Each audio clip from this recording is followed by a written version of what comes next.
네, 안녕하세요 여러분. 독서 이야기 네 번째 시간입니다. 이제 최근에는 과거에는 이제 뭐 독서 기록장 이런 걸로 많이 썼어요. 종이로 여러분들이 이제 직접 손에 필기를 해가면서 저렇게 많이 시켰는데, 최근에는 특히 이제 뭐 코로나19 이후에는 그 매체들을 활용한 독서 활동들을 많이 권장하고 있어요.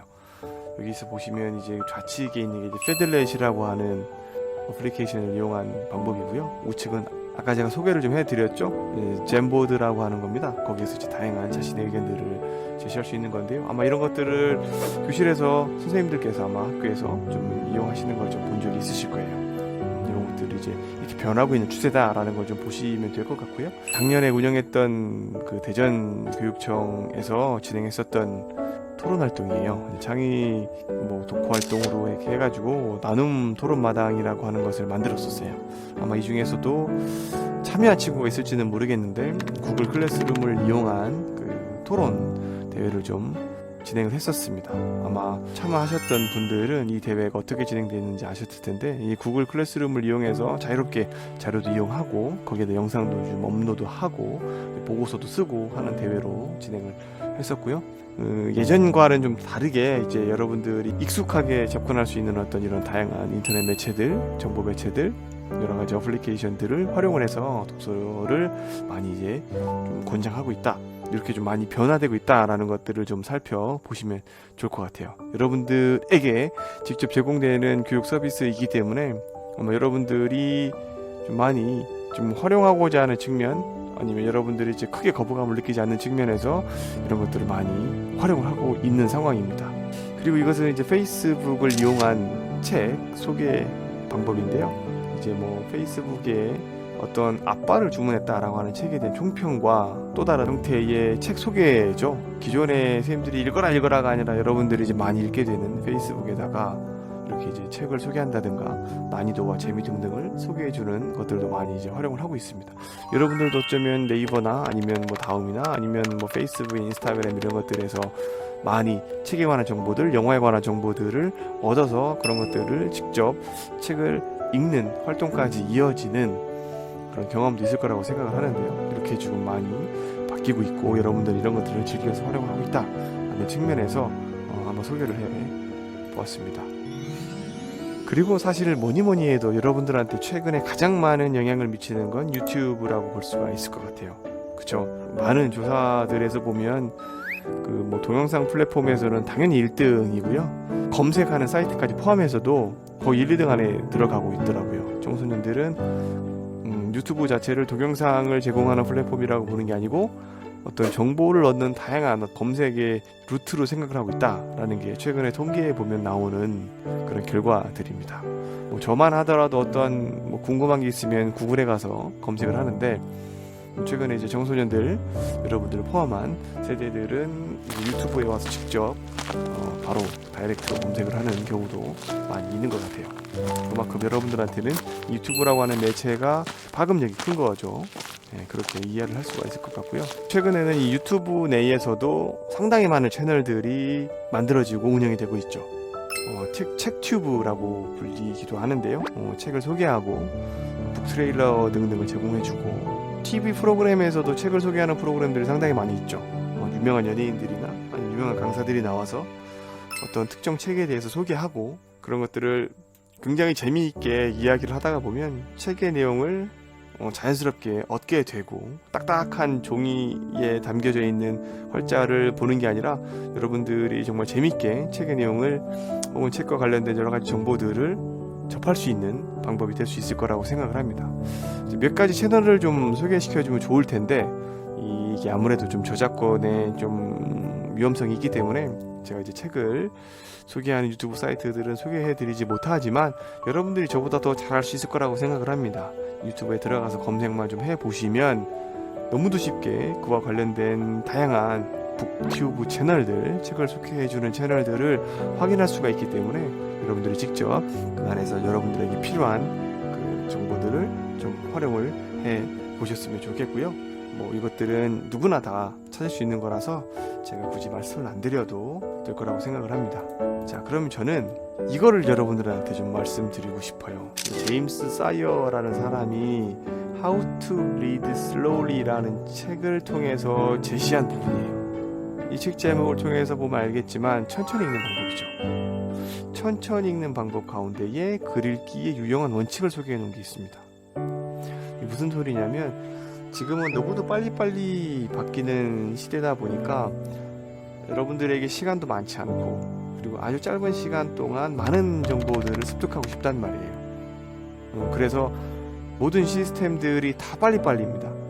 영상도 좀 짧아야 되고 심지어 2배속해서 보게 되고 뭐 그런데 어쩌면 저희들이 이제 어떠한 그 읽기라고 하는 행동이 근본적으로 어떠한 목적을 가지고 행해지는 거냐, 그렇다라고 한다면 글을 읽는다고 하는 것을 단순하게 어떤 시간에 구애받지 않고 내가 정말 그 목적지향적인 글 읽기라고 하는 것을 내가 어떤 책을 통해서 정보도 습득하는 거지만 그 저자의 생각도 좀 읽고 나의 사고력도 향상시킬 수 있는 방법을 추구하는 거라면 좀 생각이 좀 달라질 수가 있다라는 거죠.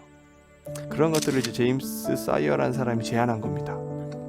글 읽기의 유용한 원칙이라고 해서 제가 9가지 정도를 제안했는데요. 말 그대로 이 방법을 통해서 읽게 되면 우리가 글을 좀 더 잘 읽을 수 있다라는 거죠.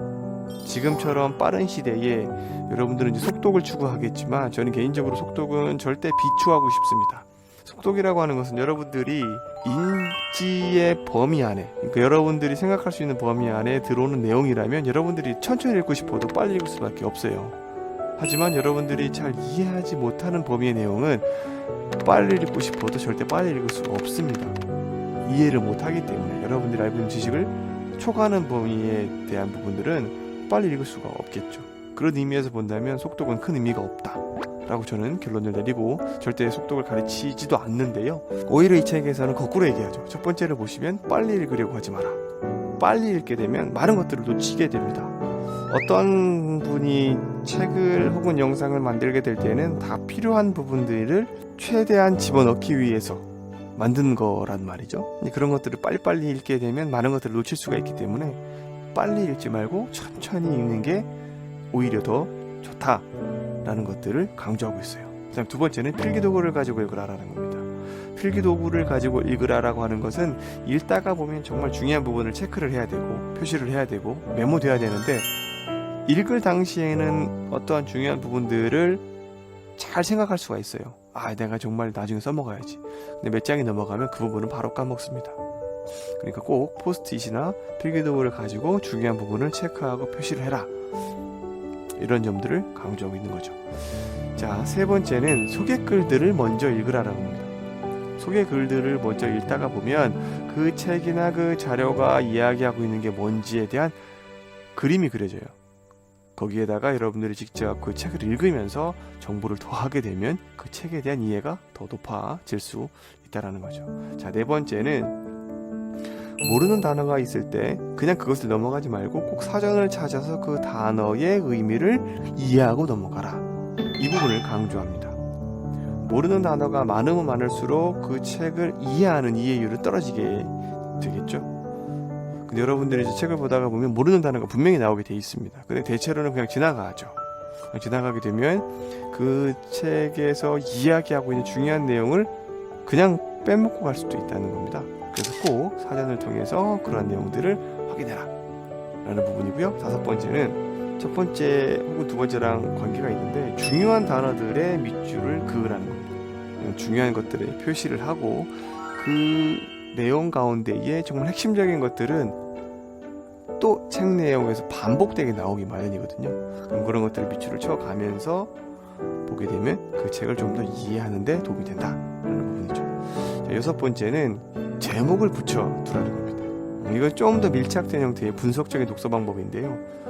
한 장 한 장, 여기서 말하는 한 장은 챕터를 얘기합니다. 한 챕터 한 챕터를 볼 때마다 그 챕터가 어떠한 중심적인 이야기를 하고 있는지를 기록해 놓으면 그 책을 이해하는데 굉장히 도움이 된다. 일곱 번째는 개요를 적어두라라는 겁니다.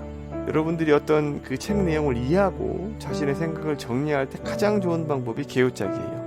개요는 생각을 좀 이렇게 거칠게, 이렇게 크게 덩어리별로 정리해 놓는 방법입니다. 그렇게 정리를 해 놓게 되면 그 이하의 상세한 내용들을 살을 붙여서 좀 더 밀도 있게 내용을 구성할 수가 있죠. 그런 의미에서 7번째는 한 챕터별로 나오는 내용을 잘 정리해 두는 게 의미가 있다는 거고요. 8번째는 읽고 있는 글의 장르를 파악하라는 겁니다. 이 장르라고 하는 것은 이 책이 뭐 소설인지 혹은 논술문인지 등등을 파악해야지 좀 더 내용을 명확하게 이해할 수 있다는 거고요. 9번째는 어떠한 방식으로 하고 싶은 말을 정리하는지, 주장하는지, 표현하는지 등등을 잘 살펴보라는 겁니다. 그러한 것들을 잘 살펴보게 되면 여러분들이 여러분들의 주장 혹은 여러분들의 생각을 표현할 때 흉내낼 수가 있어요. 여러분들이 이제 그런 것들을 잘 흉내내면, 잘 따라하게 되면 그런 것들이 여러분들만의 방식으로 활용할 수가 있게 됩니다. 자, 그렇다면 앞에 있는 이야기들은 조금 딱딱한 걸 수도 있는데요. 제가 여러분들에게 드릴 수 있는 독서 팁을 8가지로 한번 정리를 해보았습니다. 앞에 나온 이야기와 조금 더 관련이 있는 걸 수도 있고요. 제가 여러분들에게 경험한 바를 제시해주는 부분도 있습니다. 한번 간단하게 볼게요. 첫 번째는 천천히 읽으세요. 이건 앞서 제임스 사이어가 했던 얘기와 동일한데요. 전 여러분들한테 꼭 이 이야기를 해주고 싶습니다. 천천히 읽으세요. 단 한 장이어도 좋습니다. 천천히 읽고 내용을 꼭꼭 씹어가면서 그게 무슨 의미인지 정확하게 파악하면서 읽으시기를 바랍니다. 독서에는 허영심이 없어야 돼요. 독서에는 허영심이 생기게 되면 내가 그 내용을 이해하지 못했음에도 불구하고 그거를 정말 이해한 것처럼 자기 스스로가 착각에 빠지게 됩니다. 이거는 아주 해로워요. 여러분들은 꼭 천천히 한 장, 두 장만 보더라도 아주 천천히 내용을 꼭 이해하면서 보는 습관을 들이시길 바랍니다. 자, 두 번째는 메모하거나 질문을 하면서 읽으세요. 자, 메모라고 하는 것은 그 책에 나온 이야기들 가운데 정말 중요한 부분이죠. 아니면 나랑 생각이 다른 부분도 메모할 수가 있습니다. 아니면 이 부분은 내가 잘 이해가 안 가는데 그러면 질문을 하면서 읽어야 된다는 겁니다. 선생님한테 질문할 수도 있고요. 친구한테 질문할 수도 있습니다. 정안되면 인터넷에다가 올리세요. 지식인들에게 올리기도 하고요. 아니면 여러분들이 잘 이용하는 소셜 미디어에다가 도움을 요청하셔도 됩니다. 세 번째는 모르는 단어의 의미를 꼭 찾으십시오. 여러분들의 문장력과 여러분들의 표현력은 곧 여러분들이 얼마나 많은 단어를 알고 있고 그 단어를 활용할 수 있는지 거기에 달려 있습니다. 여러분들의 어휘력은 단어 하나하나가 쌓여서 생기는 것이기 때문에 꼭 모르는 단어의 의미를 확인해 보시기를 바랍니다. 자, 네 번째는 중요한 부분에 여러분들이 잘 눈에 띄는 방식으로 표시를 하세요. 밑줄도 좋고요, 색칠도 좋고요, 빌표도 좋습니다. 다양한 형태로 좀 표시를 해놔야 그 내용을 다음에 다시 봤을 때 이 내용을 내가 중요하다고 표시했구나 라는 것들을 기억하게 되면서 여러분들이 그 내용을 좀 더 오랫동안 머릿속에 남겨둘 수가 있습니다. 그 다음은 저자의 의도를 꼭 파악하세요. 도대체 이 글을 쓴 사람이 어떤 목적을 가지고 이 책을 쓴 건지, 이 글을 쓴 건지를 생각하지 않으면 여러분들은 제대로 된 독서를 한 거라고 볼 수가 없어요. 첫 번째는 이것 좀 강조하고 싶은데요. 서점이나 도서관에 좀 자주 가십시오. 가서 제목만 보고 책 표지만 보더라도 여러분들이 독서에 대한 다양한 흥미가 생길 가능성이 큽니다. 자주 가면 읽고 싶고요. 읽다가 보면 더 읽고 싶은 게 책이에요. 그러면 뒤집어서 얘기하면 안 읽어버릇하면 아예 안 읽고 싶고요. 안 보면 너무도 보기 싫은 게 책입니다. 그렇기 때문에 책과 서점, 도서관을 자주 곁에 두시면 책을 읽고 싶은 마음이 조금은 생길 겁니다. 이게 가장 중요한 독서 동기유발 방법이라고 생각이 돼요. 그 다음에 7번째는 나의 상황에 맞는 책을 고르세요. 내가 정말 재밌는 책을 좀 보고 싶은데 자꾸 주변에서 학교 혹은 공부랑 관련된 책을 읽으라고 추천을 해줘요. 그 추천들은 다 무시하시고요. 정말 내가 필요한 책을 읽으십시오. 여러분들에게 정말 필요한 책을 읽다가 보면 그 이외의 것들도 손이 갈 날이 올 겁니다. 그래서 가장 중요하고 가장 먼저 시작해야 될 것은 정말 나에게 필요한 나의 상황에 맞는 책을 골라서 읽는 겁니다. 그리고 8번째는 나만의 리스트를 한번 만들어 보세요. 책을 읽다가 보면 내가 좋아하는 작가도 생기고요. 내가 읽고 싶은 영역의 책도 나오게 됩니다. 단순하게 만화책을 본다 하더라도 내가 웹툰의 어떤 작가를 보다가 보면 그 작가가 마음에 들어요. 그럼 그 작가의 또 다른 작품을 보고 싶은 겁니다. 그리고 그 작가가 추천한 또 다른 작품도 보게 되겠죠. 아니면 그 작가에게 영향을 미친 책이 이런 책이 있다더라. 그러면 그 책도 찾아보게 됩니다. 네, 그런 부분들을 조금 나만의 어떤 리스트를 좀 만들어서 하나씩 정복해 보면 여러분들의 독서에 대한 역량이 늘어날 거라고 생각을 합니다. 자, 그럼 여러분들한테 책을 좀 소개를 시켜주고 싶은 것들이 좀 있어요. 제가 이제 총 2권의 책을 소개시켜 드릴 텐데, 이 첫 번째는 친구가 되어 주실래요? 라고 하는 책입니다. 아마 이 책을 들어보신 분도 있을 테고 처음 들어보신 분도 있을 거라고 생각을 합니다. 이 책에 등장하는 이태석 신부님의 삶을 간단하게 말씀을 드리면, 이 이태석 신부님은 1962년에 부산에서 태어나십니다. 이 친구가 되어 주실래요? 라고 하는 책은 이태석 신부님이 이 세상에 남긴 유일한 책이에요. 이 신부님이 아프리카 수단의 톤지에서 8년 동안 지냈던 이야기들이 실려 있습니다. 수단으로 의료 봉사를 다녀오게 됩니다. 거기서 이제 의료 봉사를 다녀오게 되면서 그 의사를 포기하고 사제가 돼요. 천주교 이제 사제가 되면서 수단으로 건너갑니다. 수단으로 건너가셔서 거기서 아이들을 가르치는 교사로, 그다음에 질병을 치료하는 의사로 한 8년 동안의 이제 봉사를 하시고, 뭐 다양한 매체들이 많이 나오셨어요. 브라스 밴드를 만들어서 그 공연도 하고, 거기 이제 따뜻한 온정을 베풀기 위해서 다양한 그 봉사들도 많이 하셨었죠. 안타깝게도 좀 몸에 좀 이상이 있으셔가지고 우리나라로 다시 들어오셨는데 생을 이제 마감하신 분입니다. 이 이태석 신부님의 그런 어떤 일대기가 이 친구가 되어 주실래요? 라고 하는 책에도 나오지만 울지마 톤즈라고 하는 영화에서도 소개가 됐고, 그 우리나라 방송에서도 한번 다큐멘터리로 방영이 된 적이 있습니다. 여러분들이 한번 네이버나 아니면 뭐 구글이나 유튜브에 찾아보시면 이태석 신부님의 그 다양한 일대기들을 좀 보실 수가 있을 텐데요. 제가 이 책을 여러분들한테 소개해주는 이유는 한 가지예요. 바로 뭐냐면 여러분들의 가치관입니다. 네. 여러분들의 가치관에 따라서 세상이 보는 눈이 달라지거든요. 그러니까 이 가치관이라고 하는 것은 얼만큼 내가 값어치 있는 것을, 중요하게 생각하는 것을 필터를 통해서 보느냐라는 거거든요. 가치가 있는 대로 여러분들이 세상을 보는 거예요. 그렇다면 이태석 신부님은 다른 모든 가치들 가운데에서 봉사와 희생을 가장 큰 자신의 가치로 삼았던 겁니다. 그렇기 때문에 내가 의사가 돼서 뭐 어떤 경제적인 문제나 아니면 뭐 사회적인 지위나 이런 것들을 쉽게 얻을 수 있음에도 불구하고 다 포기하시게 되는 거예요. 나의 가치는 그런 어떤 권위와 혹은 어떤 부 이런 게 아니라 내가 어떤 도움을 베풀어서 그들이 좀 더 나은 삶을 살 수 있게끔 할 수 있다면 내가 그 길을 선택하는 게 맞다라고 하는 어떤 봉사와 희생과 어떤 베품 이런 것들을 중요하게 생각하신 거죠. 그것들이 자연스럽게 삶에 투영이 돼서 어떤 삶에 이제 나타나게 되는 건데요. 여기서 이제 여러분들이 오해하면 안 되는 것이, 제가 여러분들한테 이태석 신부님처럼 살아라 이런 게 절대 아닙니다. 저도 그렇게 못 살아요. 대신에 우리가 이제 이런 책들을 통해서 나에게 정말 중요한 게 뭔가, 내가 살면서 어떤 것들을 중요하게 생각해야 되는가 하는 것들은 생각해 볼 수가 있죠. 제가 아는 친구 중에 하나는 이 돈이라고 하는 것을 굉장히 중요하게 생각하는 친구가 한 명 있었어요. 이 친구가 아이러니하게도 이 친구도 이제 의사가 나중에 됐는데, 돈을 중요하게 생각하다가 보니까 다른 것들이 다 필요가 없어져요. 뭐 양심과 아니면 뭐 남들을 도와준다라든가 이런 것들이 큰 의미가 없습니다. 왜냐하면 그 친구에게 있어서 가장 중요한 건 돈이에요. 그러니까 내가 돈을 많이 벌 수 있는 것에 따라서 내 행동이 정의가 되는 거거든요, 그 친구는.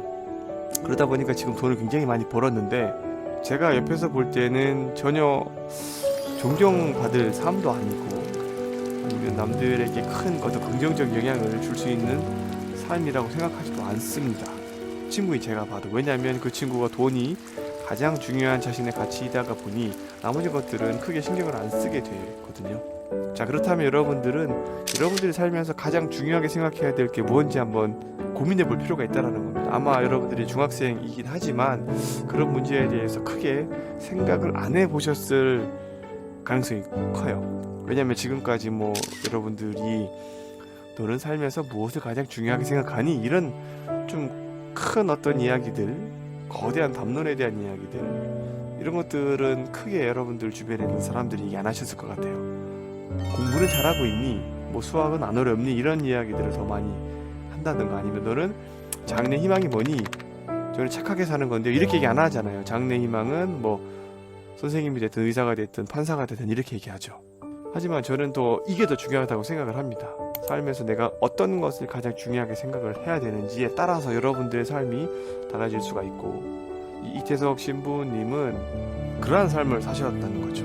제가 이 책을 소개해주는 이유는 바로 여러분들이 가치관을 정립하는 게 중요하기 때문에 이 책을 여러분들한테 소개를 해드리고자 했던 겁니다. 이러한 질문들을 이제 이태석 신부님이 많이 받으셨던 모양인 것 같아요. 꼭 신부가 아니더라도 의술로 많은 사람들을 도울 수 있는데 왜 신부가 될 결심을 하였느냐? 한국에서도 가난한 사람들을 위해 할 수 있는 일들이 많은데 왜 뭐 아프리카까지 가서 그런 일을 하고 있느냐? 이렇게 이제 질문을 많이 받으셨는데, 뭐 이러한 질문들에 대해서 뭐 시원하게 대답할 수는 없으셨겠죠. 하지만 이태석 신부님은 이렇게 대답을 하십니다. 가장 보잘것없는 형제 한 사람에게 해준 것이 곧 나에게 해준 것이다 라고 하는 예수님의 말씀이 어릴 적 집 근처에 있던 소년의 집에서 가난한 고아들을 보살피던 신부의 모습, 그리고 일찍이 홀로 10남매의 교육과 뒷바라지를 위해서 평생을 희생한 어머니의 고귀한 삶에 마음을 움직이게 한 아름다운 향기가 아닐까라고 이렇게 대답을 하게 됩니다. 종교 같은 거는 사실 그렇게 큰 중요한 건 아니죠. 가장 더 필요한 것이 도움이 필요한 사람한테 희망을 주는 거다, 이렇게 이야기를 하신 이태석 신부님의 말들을 이 책을 통해서 많이 확인하실 수가 있습니다. 자, 그러면 제가 이 책을 왜 여러분들한테 소개해 주었을까요? 바로 이태석 신부님의 삶에서 우리가 가장 중요하게 생각해야 될 것이 무언가, 바로 이 가치관에 대한 이야기이기 때문입니다. 이 가치관이라고 하는 것은 자기 자신을 비롯해서 세상 여러 일들과 사상에 대해 갖고 있는 생각이나 태도를 말합니다. 사람은 무엇을 선택할 때 대체로 자신의 가치관에 따르죠. 가족을 소중하게 여긴다면 다른 일보다 가족을 위해서 시간을 쓰려 할 거고요. 공동체를 돕는 일을 중요하게 생각하면 자발적으로 시간을 내서 봉사하는데 힘을 쏟을 겁니다. 이런 가치관을 정립하는 것은 여러분들의 삶에서 굉장히 중요하다고 생각을 해요. 그런데 학교에서는 잘 이런 것들을 가르쳐 주질 않죠. 단순하게 여러분들의 장래 희망을 묻는 경우는 많지만 너는 어떠한 가치를 가지고 세상을 보니, 이렇게 묻지는 않는다는 말입니다. 근데 반드시 저는 청소년 시기에 삶에서 나에게 가장 중요한 게 무엇인지는 꼭 생각해 볼 필요가 있다라고 생각을 합니다. 그런 의미에서 이태석 신부님의 친구가 되어 주실래요는 여러분들이 꼭 한 번쯤 읽어보고 여러분들 삶에서 가장 중요하게 생각하는 게 뭔지 좀 고민을 해볼 좋은 기회가 될 수 있는 책이라고 생각을 합니다. 꼭 좀 한번 읽어보시기를 바라고요. 두 번째 여러분들한테 추천해주고 싶은 책은 평균의 종말이라는 책입니다. 이게 여러분들이 좀 읽기에는 어려울 수도 있어요. 책이 좀 굵기도 하고 다소 좀 그 연구에 대한 보고서들이 담겨져 있기 때문에 어려울 수도 있는데, 여러분들이 꼭 책을 읽지 않는다 하더라도 유튜브라든가 다른 매체들을 통해서 좀 한번 관련된 영상을 좀 찾아보셨으면 좋겠습니다. 이 평균의 종말이라고 하는 것은 말 그대로 이 평균이라는 것은 허상이라는 거예요. 즉 여러분들이 갖고 있는 평균적인 인간, 이런 것들은 없다는 겁니다. 평균적인 신체, 평균적인 치수, 평균적인 지능, 평균적인 성격, 이런 건 없다는 거예요. 이 책의 저자 이제 토드 로즈라는 사람은 교육신경과학 분야에서 굉장히 유명한 대단히 흥미로운 사람이에요. 중학교 때 ADHD 장애 판정을 받고요. 고등학교를 중퇴합니다. 그런데 그 이후에 대학 입학 검정 시험을 통해서 지역 대학에 입학을 하고요. 후에 하버드 대학교 교육대학원 교수가 됩니다. 그리고 구글, 애플 등등에서 지금 굉장히 많은 활약을 하고 있는 분이에요. 이 분 자체가 어떻게 보면 그 평균보다, 우리가 흔히 알고 있는 평균보다 훨씬 더 못 미치는 교육을 받고 중퇴를 했던 경험이 있는데, 지금은 우리가 가장 유명한 대학교, 세계에서 가장 유명한 대학교에 교수로 활동을 하고 있단 말이죠. 그래서 이분이 교수가 되면서 다양한 실험을 해봅니다. 평균적인 신체 혹은 평균적인 어떤 조건들을 만족하는 인간이 진짜 있느냐, 수많은 사람들을 조사해서 평균을 내고 거기에 적합한 사람이 있냐 조사했더니 없다는 거예요. 그래서 이 책은 어떤 이야기를 하고 있냐면, 말 그대로 평균 같은 건 없다라는 겁니다. 그러니까 평균적인 신체 지수나 평균적인 재능, 지능 이런 것도 없고요. 그렇기 때문에 평균적인 학생과 평균적인 두뇌도 없다는 겁니다. 고등학교 때 아주 낮은 낙제 점수를 받고 생활보호 대상자로 전락했었던 이 문제야, 이 책의 저자죠. 그런 저자가 하버드 대학교 교육대학원 교수가 될 수 있었던 것은 숨겨진 재능을 발견하거나 독하게 공부했거나 인간의 어떤 다양한 깊은 철학을 발견한 것이 아니라, 인생을 지금처럼 굉장히 인생의 반전을 겪은 사람이잖아요. 이런 인생의 반전을 맞이할 수 있었던 것은 개개인의 원칙을 따졌기 때문이다 라고 얘기하고 있습니다. 즉 개개인의 원칙이라고 하는 것은 여러분들이 가지고 있는 여러분들만의 독특함, 그리고 여러분들만의 개성을 얘기해요. 저는 개성도 없고 아무것도 없는데요 라고 대답하고 싶은 사람도 있겠지만, 실제로 그런 사람은 없습니다. 여러분들이 평균이라고 하는 것에 비해서, 나는 누구에 비해서 이렇게 해석을 하기 때문이죠. 실제로 여러분들은 여러분들만의 갖고 있는 무언가가 있습니다. 그 무언가를 밝혀서 자신만의 가치를 추구해야 된다는 것이 이 평균의 종말이 갖고 있는 굉장히 의미 있는 시사점이에요. 책 내용이 좀 다소 난해하긴 하지만, 이 책은 여러분들이 가지고 있는 각각 개개인에 대한 독창성과 여러분들 나름의 존재의 가치에 집중하는 책입니다. 그러니까 여러분들이 어떤 유형, 나는 어떤 유형이다, 혹은 여러분들의 등급, 나는 뭐 몇 등급이다, 이런 것들은 다 잊어버리세요. 잊어버리고 나는 어떠한 사람이다, 즉 내 자체로 내가 어떠한 가치를 갖고 있다라는 것에 집중을 하시기 바랍니다. 그런 의미에서 여러분들이 이 책을 꼭 한 번쯤은 읽어보시기를 추천을 해드립니다. 자, 이제 마지막으로 독서명언 몇 가지를 좀 보고 정리를 해 보도록 하겠습니다. 이 독서명언은 말 그대로 책과 관련된 유명한 명언들이에요. 제가 이제 좋아하는 작가들과 좋아하는 정치인들도 있고요, 좋아하는 지금 살아계신 분도 있죠. 그런 사람들의 몇 가지의 독서 명언을 가져왔는데요, 한번 같이 읽어보고 생각을 좀 해보겠습니다. 이제 여러분들 모르는 사람이 없을 텐데, 이 빌 게이츠라고 하시는 분이 독서라고 하는 것을 굉장히 강조하셨던 분입니다. 그래서 최근에도 이 빌 게이츠의 추천책 해가지고 타이틀을 달고 나오는 책들도 상당히 많은데요, 이 빌 게이츠는 이런 말을 한 적이 있어요.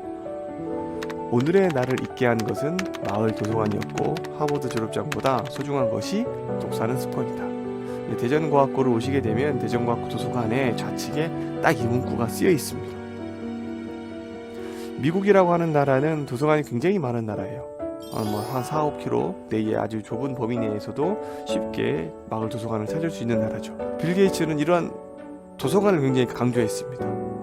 강조한 이유는 어렸을 때 부모님 손을 잡고 혹은 친구들과 도서관에 가게 되면 다양한 책들을 눈에 보게 되겠죠. 그런 책들을 자주 보게 되면서 책을 읽고 싶은 마음이 생기는 거예요. 제가 독서 TV라고 했던 부분에서 이 부분을 언급을 했었던 것으로 기억을 합니다. 여러분들에게 자주 서점에 가고 자주 도서관에 가라고 했죠. 그 이유는 뭐냐면, 빌 게이츠처럼 자주 가다가 보면 여러분들이 책을 읽게 되고, 읽다가 보면 습관 형성되는 것이기 때문이죠. 실제로 많은 사람들, 빌 게이츠뿐만 아니라 더 많은 사람들이 독서하는 습관에 대해서 강조를 많이 했습니다. 독서를 한다고 꼭 유명한 사람, 유능한 사람, 멋있는 사람이 될 수는 없지만, 독서를 하지 않으면 그런 사람은 절대 될 수가 없습니다. 다음은 이제 써머신 몸이라는 사람이 있어요. 이제 인간의 굴레에서 달과 6펜스 이런 작품으로 유명한 작가분이시죠. 어떤 말을 했냐면, 책 읽는 습관을 기르는 것은 인생에서 모든 불행으로부터 스스로를 지킬 피난처를 만드는 것이다. 아주 멋있는 말이라고 생각을 합니다. 여러분들이 이제 앞으로 살면서 다양한 시련도 겪을 거고, 즐거움도 겪을 거고, 어려움도 겪을 거예요. 그쵸? 근데 그럴 때 여러분들이 스스로를 지킬 수 있는 힘을 책이 제공해 줄 수 있다라는 거죠. 저는 이 주장에, 이 말에 전적으로 동의하는 사람입니다.